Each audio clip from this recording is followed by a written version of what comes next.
Olá, seja muito bem-vindo ao curso de liderança do Ministério do Adolescente da Divisão Sul-Americana. Nós estamos na fase 2 e nesse momento eu quero convidá-lo a fazer uma viagem comigo pela revolução digital que nós estamos enfrentando no nosso mundo hoje.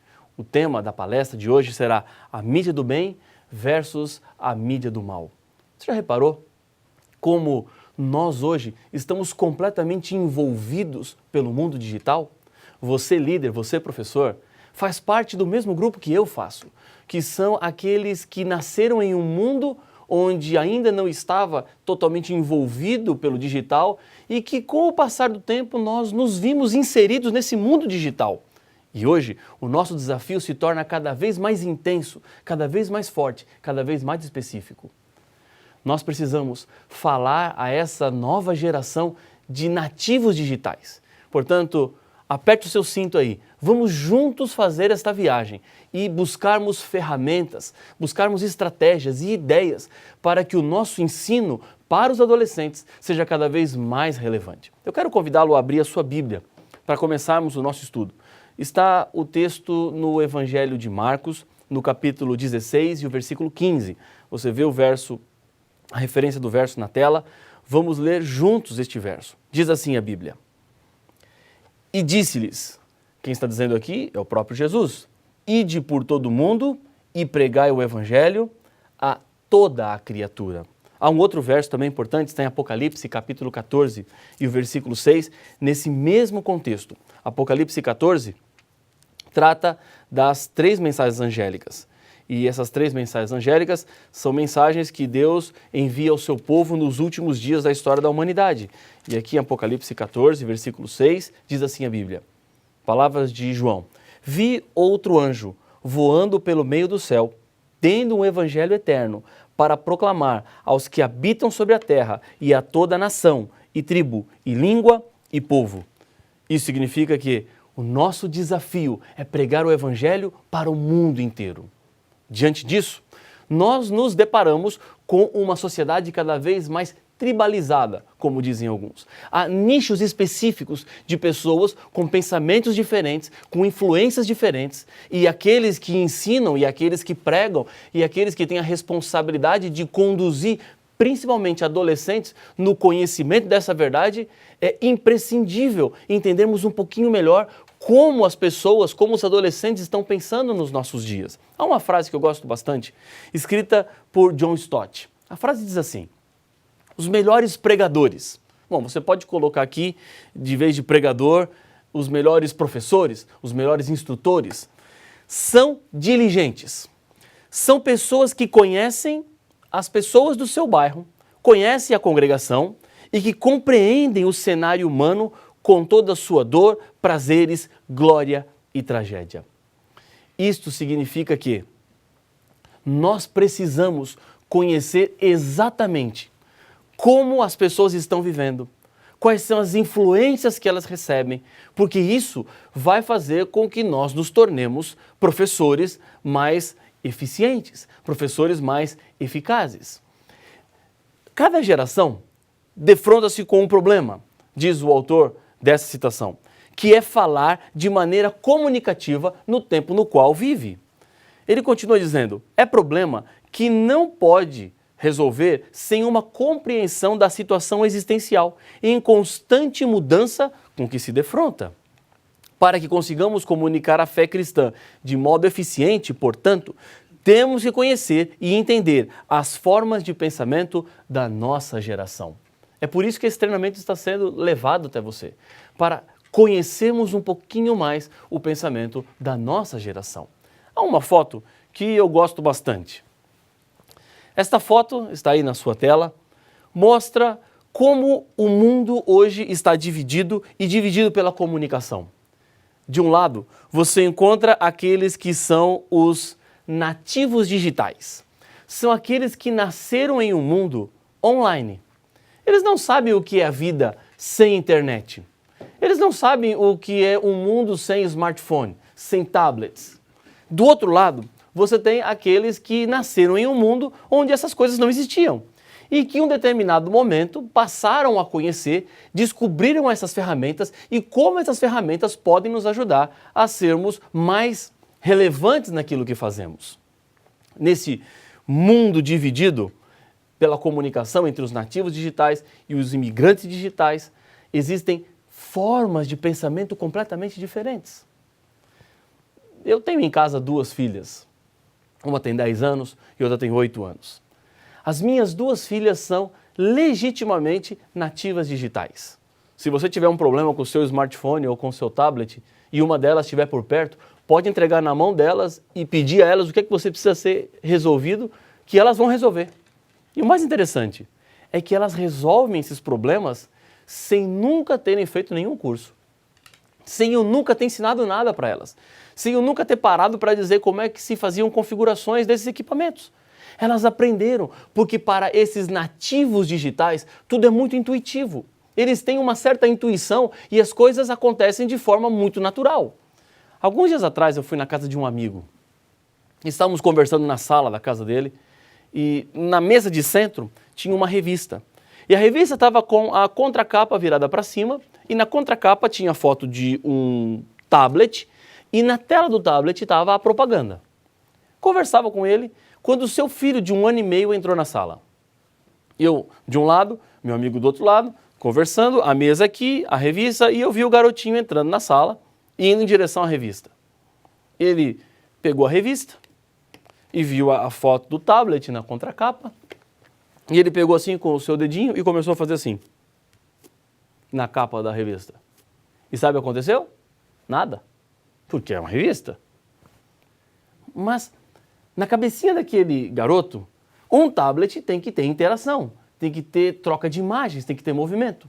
Como com o dedo dele ele não conseguia movimentar, para ele, na cabecinha dele, não servia. Ele pegou a revista e jogou no chão. E depois eu falei para meu amigo, falei, você percebeu o que aconteceu aqui? E ele falou assim, não percebi. E aí eu contei para ele. Eu falei, seu filho entrou e ele tentou mudar a imagem da capa, entre aspas, do tablet, mas não mudava. Então, para ele aquilo não servia, porque não havia mudança, não havia tecnologia. Aquele garoto é um garoto nativo digital. Por mais que tentemos blindar ou bloquear nossas crianças e adolescentes desse mundo, não tem jeito. Eles estão submersos nisso, eles estão envolvidos nisso. Portanto, conhecê-los se torna parte importante. Abraham Maslow fez uma pirâmide, chamada pirâmide de Maslow. E nessa pirâmide ele coloca quais são as bases, quais são as coisas mais importantes para o ser humano. Ele começa com as coisas que têm a ver com a fisiologia, com a sobrevivência humana, como sendo a base dessa pirâmide. Esta é a parte mais importante, que é ar, comida, abrigo, alimento. Depois ele coloca segurança, que seria a segunda coisa mais importante. Depois amor, relacionamento, autoestima, autorrealização.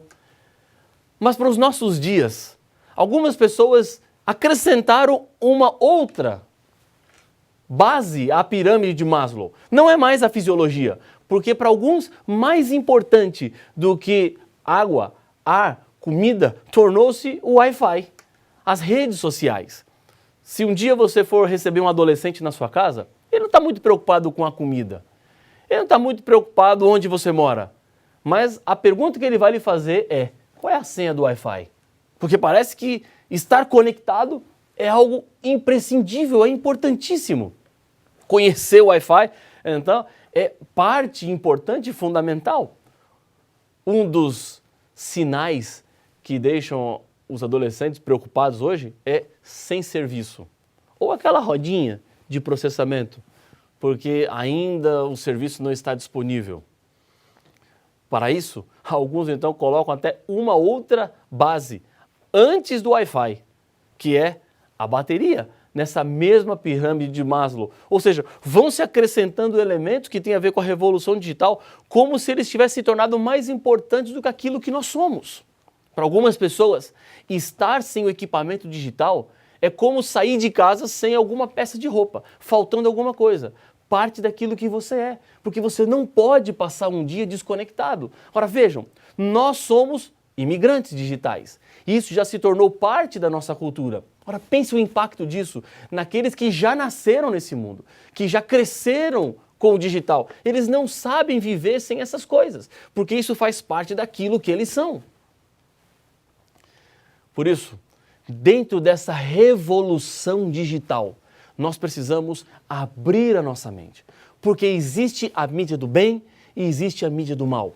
Existe o uso consciente das ferramentas digitais e existe o uso perigoso das redes sociais. Isso pode parecer óbvio que eu estou falando, isso pode parecer algo tão comum e banal, mas é parte importantíssima da nossa função como professor, como instrutor, como guia de adolescentes, ajudá-los a entender e compreender, porque os filtros que nós temos, eles não têm. As ferramentas que nós possuímos de caráter e de moral, eles não têm. Muitos sabem até onde pode ir e onde não podem ir, em que sites podem entrar, em que sites não podem entrar, mas essa não é a realidade dos adolescentes que estão ainda com a formação sua moral em processo. Avançando um pouquinho mais nesta revolução digital, eu quero compartilhar com vocês algumas informações importantes que têm a ver com a mudança de valores que o mundo digital está colocando para a sociedade em si. Vejam que interessante. Em 2013, a American Airlines e a US Airways confirmaram a criação da maior empresa aérea do mundo. Elas se fundiram, formando uma única só empresa. Essas duas empresas, American Airlines e US Airways, elas obtiveram na época da fusão, em 2013, no final de 2013, um valor de mercado de 11 bilhões de dólares e que possui 942 aeronaves que voam para 172 localidades com quase 40 mil funcionários. Isso é uma gigante, uma grande empresa. E o que tem de interessante nisso aqui? Vejam, alguns meses depois dessas duas empresas formarem a maior empresa aérea do mundo, com maior quantidade de voos do mundo, um aplicativo que você tem no seu smartphone foi vendido. O WhatsApp, comprado pelo Facebook.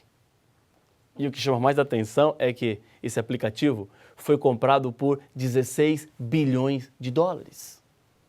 Isso significa que uma empresa aérea com mais de 900 aviões nos ares, com 40 mil funcionários, vale menos que um aplicativo que você tem no seu celular. Esta é a revolução do mundo digital. Esta é a revolução que atingiu a nossa vida e que atinge a nossa sociedade. Um aplicativo onde 55 pessoas trabalhavam no escritório valia mais do que uma empresa aérea. Revolução que muda os valores e a forma como estamos entendendo e compreendendo a vida. Adolescentes que criam aplicativos diferentes, por exemplo, tornam-se milionários do dia para a noite. Isso encanta essa geração de nativos digitais. Isso faz parte da cultura e daquilo que eles são, porque há uma revolução também no aspecto da informação. Tenho duas fotos aqui que são emblemáticas e são interessantes.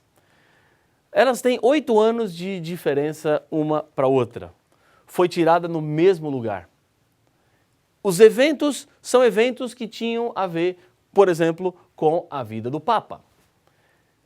Tirando o evento de lado, eu quero que você se concentre na mudança que existe entre essas duas fotos. Em 2005, quando foi anunciado o falecimento do Papa João Paulo II, havia uma multidão de pessoas e você pode contar aí 2 celulares nessas fotos.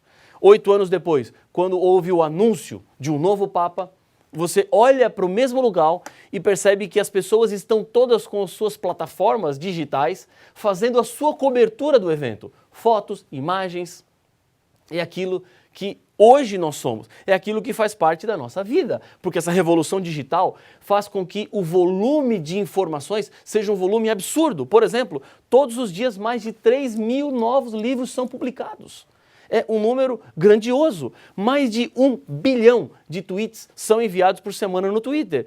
Isso significa que uma semana tem 604.800 segundos, apenas para a gente fazer a conta daquele 1 bilhão de tweets, representando então que a cada segundo no Twitter são postados 1.655 tweets. Em outras palavras, é impossível você acompanhar o volume de informações que são geradas por pessoas em todos os lugares do mundo. O Facebook hoje tem mais de 100 bilhões de fotos postadas. Um outro aplicativo chamado Instagram tem mais de 200 milhões de usuários, com 60 milhões de fotos postadas todos os dias, que geram 1.500 comentários por segundo.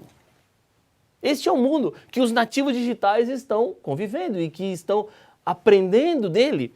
Outro dado interessante, a cada segundo, 1 hora de vídeo é publicada no YouTube. O volume de informação é imenso. Você pode aprender qualquer coisa no YouTube. Basta você querer, basta você acessar. Algum tempo atrás, um amigo me fez um desafio de aprender a arrumar um cubo mágico. Aquele cubo que tem 6 lados com cores diferentes e você precisa colocar as peças nos seus lugares. E eu aceitei o desafio e consegui fazê-lo. Foi o filho dele, na verdade, que me deu o desafio. Onde eu aprendi? No YouTube. Coloquei lá como arrumar um cubo mágico, como montar o cubo mágico. E com uma série de movimentos, sozinho eu aprendi. É um mundo de informações e de acesso a qualquer dado rapidamente. Outros aplicativos começam a fazer parte agora, como, por exemplo, o Snapchat, que mostram um pouquinho de que esse volume de informações, eles são importantes e necessários para essa nova geração, mas eles não querem ter que armazenar ou guardar tudo isso. Eles querem ler, consumir aquilo e depois o melhor é que se apague, é que se perca, dando assim uma instabilidade à permanência das informações e apenas o consumo imediato daquilo que é gerado e é produzido. Ou aqueles aplicativos, acessórios agora que são vestidos, é você vestir a tecnologia, como no caso o Google Glass, que lhe coloca em contato com o mundo digital diante dos seus olhos, sem que as pessoas percebam o que está acontecendo, o que está passando com você. O CEO do Google, Eric Schmidt, escreveu em 2013, a cada 3 dias se gera mais conteúdo do que desde o começo da humanidade até 2003. E por que isso? Porque no passado, poucas pessoas geravam conteúdo e a maioria consumia. Nos nossos dias, todo mundo está gerando conteúdo e todo mundo está consumindo. Portanto, houve uma multiplicação dos conteúdos criados, dos conteúdos que se posteiam nas internets para que as pessoas tenham acesso e vejam. Já falamos em Big Data. As pessoas conseguem ter informações específicas através do cruzamento de informações que as pessoas colocam nas redes sociais. É um mundo diferente, é um mundo novo que abre diante dos nossos olhos. As mídias sociais criaram uma revolução no estilo de vida. Exatamente.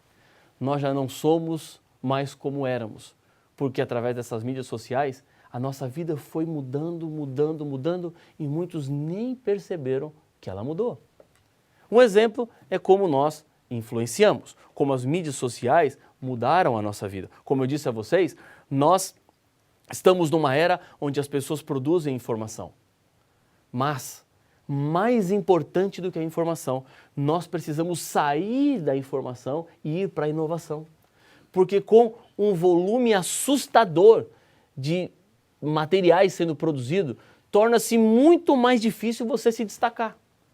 Para você aparecer nessa multidão de informações, é preciso ser relevante, é preciso ser diferente. É preciso apresentar alguns aspectos que os outros não apresentaram para que você consiga aparecer.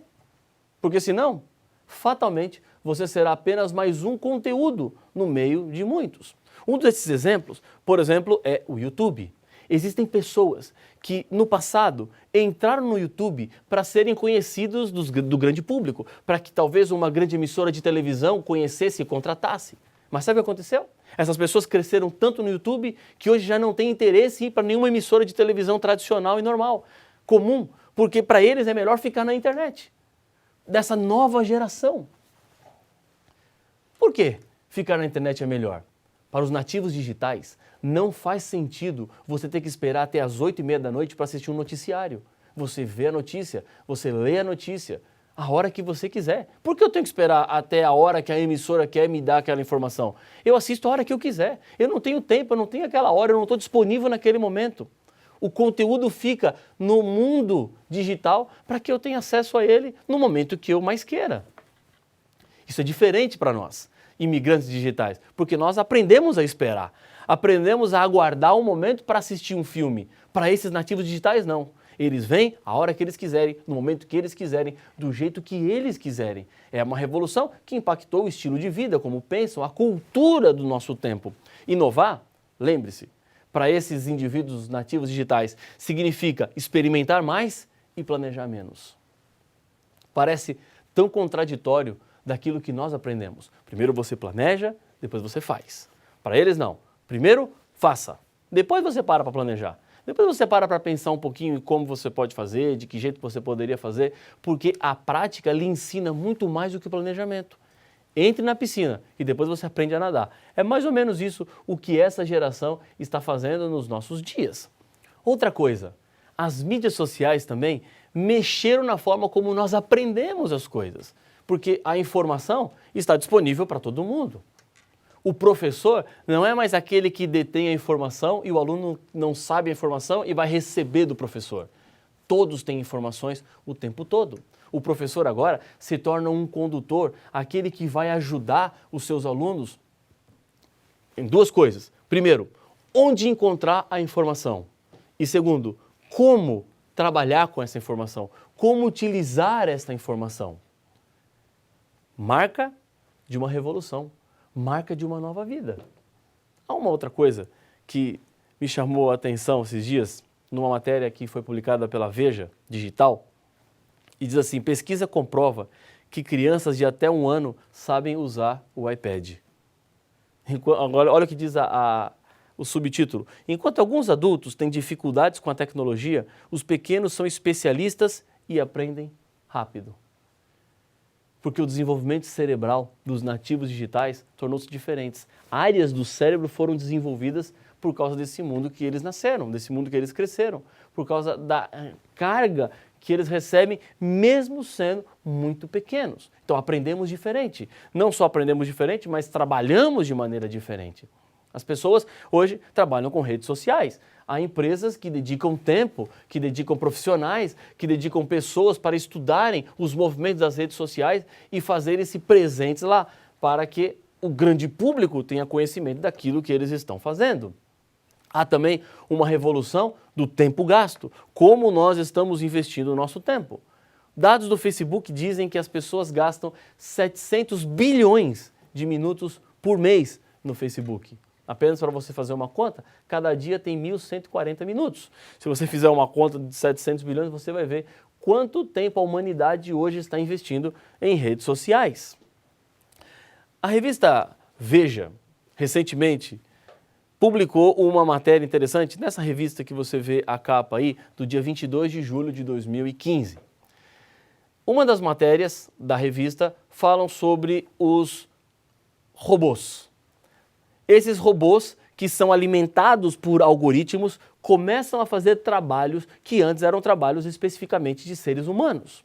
Nessa matéria, a revista Veja apresenta vários textos.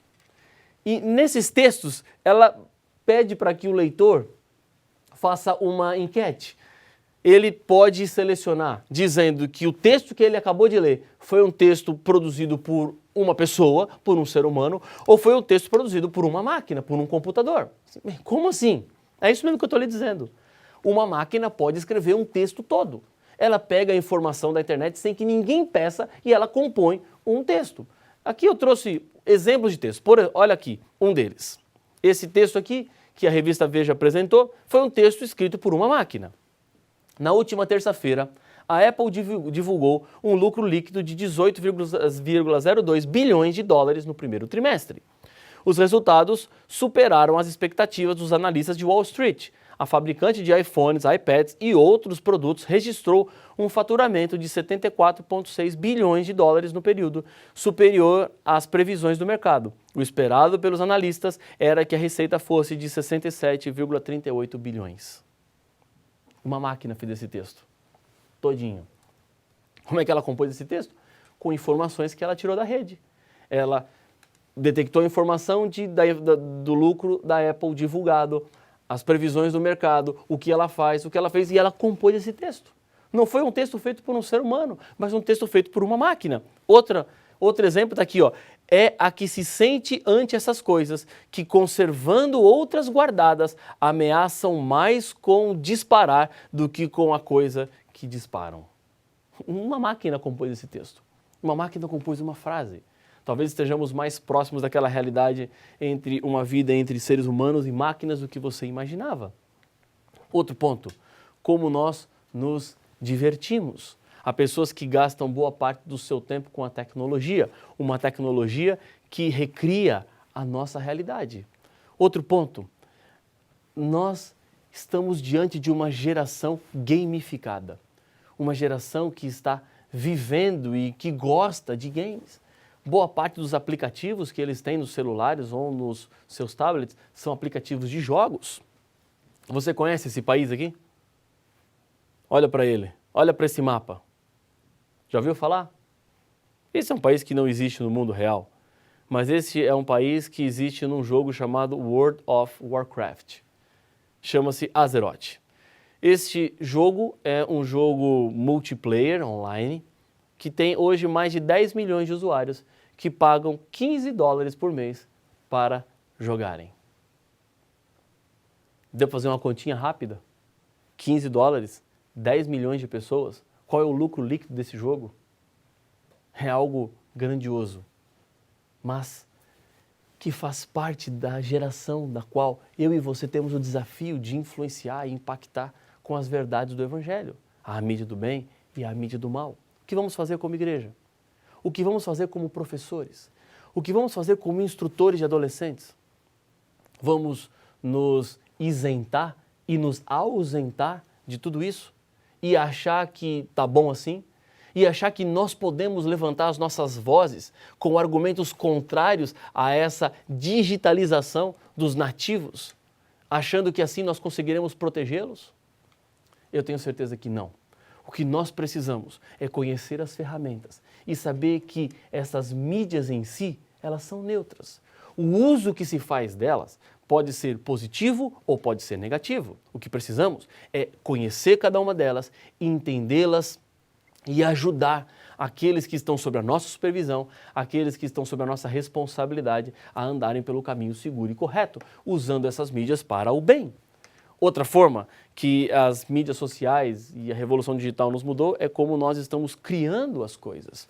Eu já disse a vocês que o povo, no passado, que era apenas consumidor de conteúdo, agora se tornou gerador de conteúdo. Alguns chamam até de prosumer, que é produtor e consumidor juntos. E eles formam, então, agora esse novo padrão, esse novo perfil no universo comunicacional. A revolução digital também mudou a forma como as pessoas descobrem as coisas, como estamos entendendo melhor as coisas ao nosso redor. Por exemplo, um dos aplicativos que tem feito grande revolução é o Waze.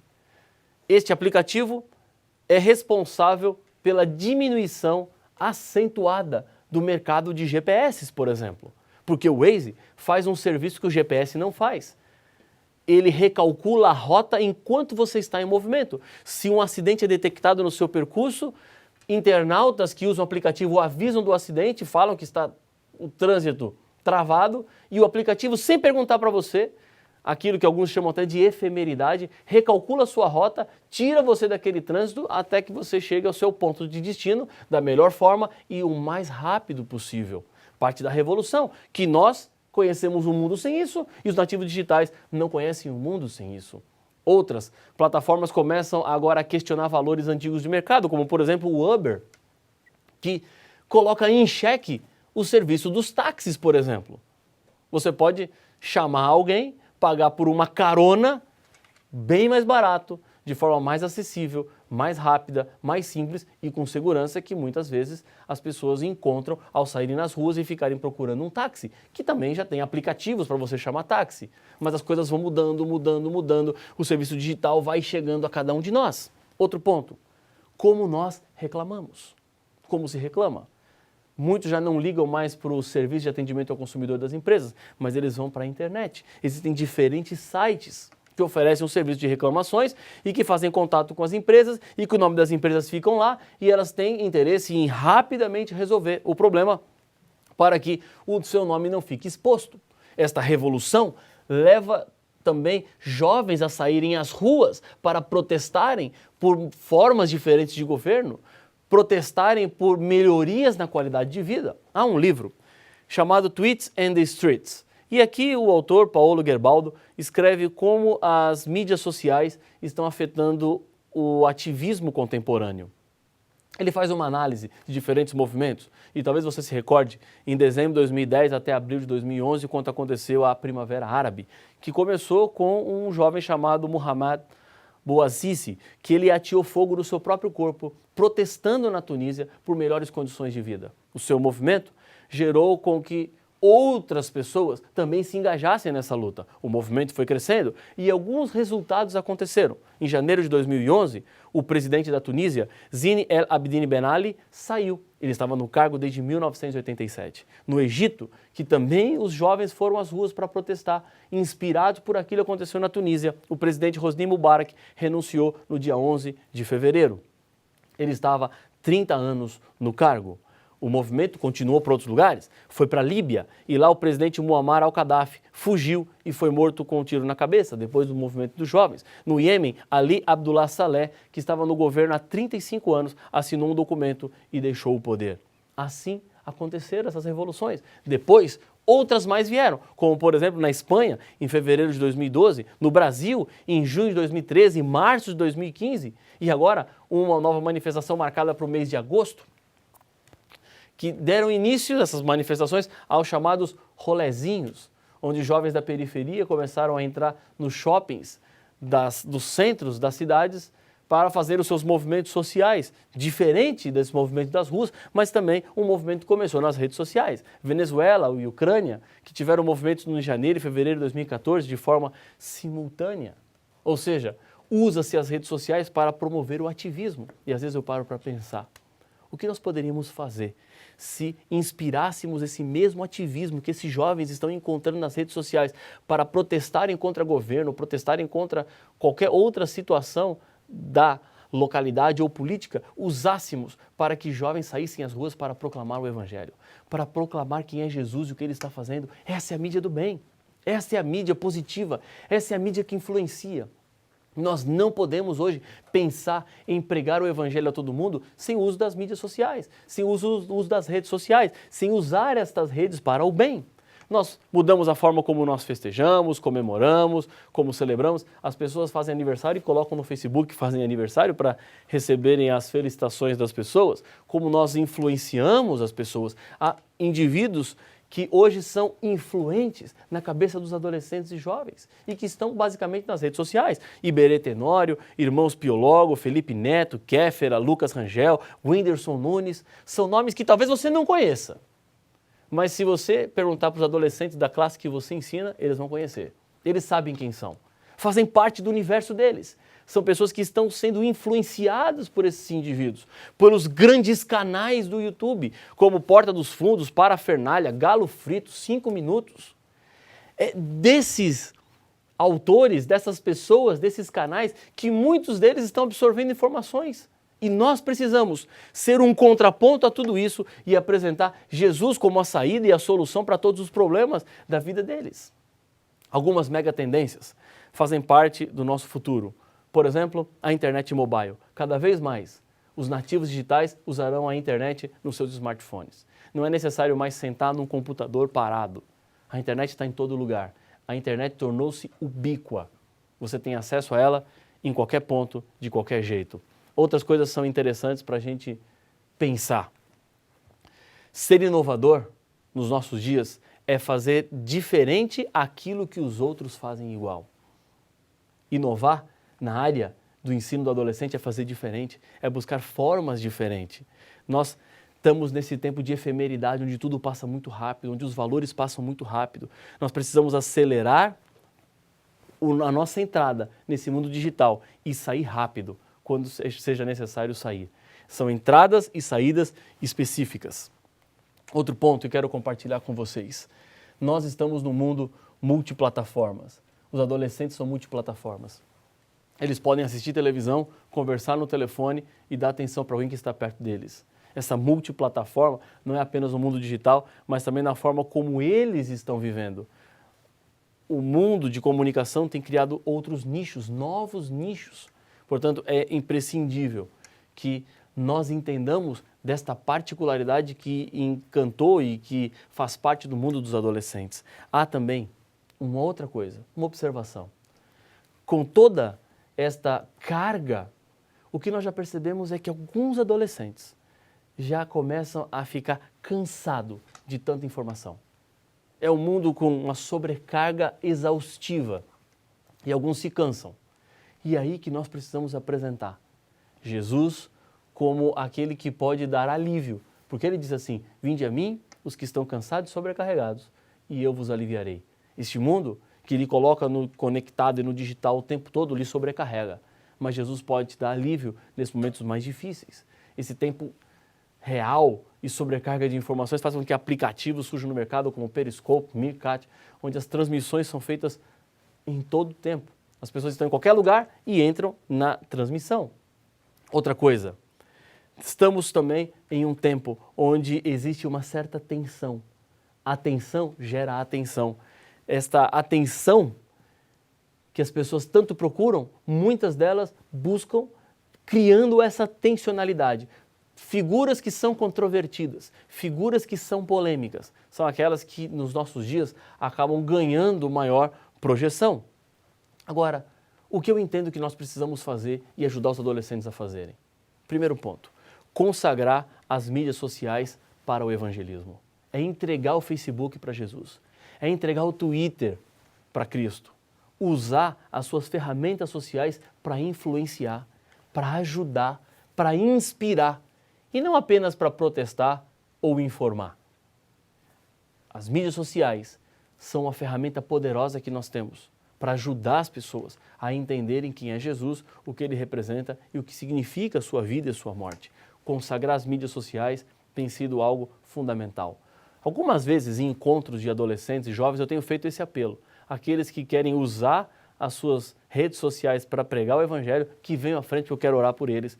E eu tenho ficado surpreso com a quantidade de jovens que vêm à frente, atendendo a esse chamado de entregar suas redes sociais para o evangelismo. É colocar Jesus naquilo que nós fazemos.